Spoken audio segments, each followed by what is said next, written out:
If you keep telling yourself that you're going to get fit and healthy, but you never seem to be able to stick to it, and you think motivation is the problem, it probably isn't.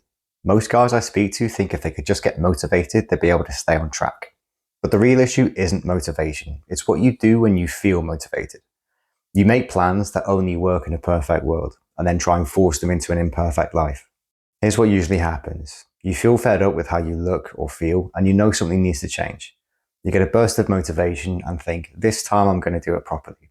So you build a perfect plan. Long workouts, 7 days a week, a strict diet, and everything planned out in detail. And at first, it actually feels like it's working. But then real life happens.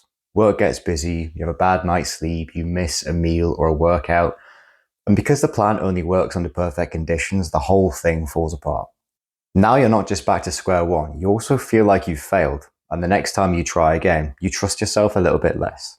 That's not a motivation problem. That's a plan that was never built for real life. Setting lofty goals feels good at the time, but if we're overcommitting, we're setting ourselves up for failure. Now, I'm not saying that you shouldn't set high goals or aspirations for yourself, but we need to be realistic about our limitations and manage our expectations of ourselves. The mistake most people make is building plans when they're highly motivated. And motivation is emotional. It's temporary. Real life is unpredictable. So instead of relying on motivation, we need to make plans that still work on our bad days. A small step forward is still a step forward. Progress doesn't come from feeling motivated every day. It comes from making the good option the easy option. That means reducing friction. Instead of having to drive half an hour to the gym, you could invest in some basic equipment and train from home. Instead of telling yourself you need to do the perfect 1 hour workout, you could create a slimmed down 20 to 30 minute version for busy days. Instead of aiming for the perfect recovery routine of saunas and ice baths, just try to get at least 7 hours of sleep each night.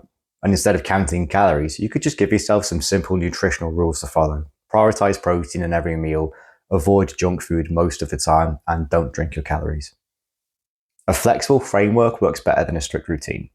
When life gets in the way, your plan should bend, not break. So if you feel like you're always starting again, the problem isn't lack of motivation or laziness. It's that the pursuit of perfection is holding you back.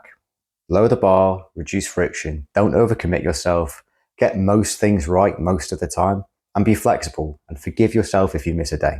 Most people overestimate what they can do in a week, but underestimate what they can achieve in a year. Anyway, hope you found that helpful. If you have any thoughts or questions, feel free to leave a comment down below, and I'll see you next time.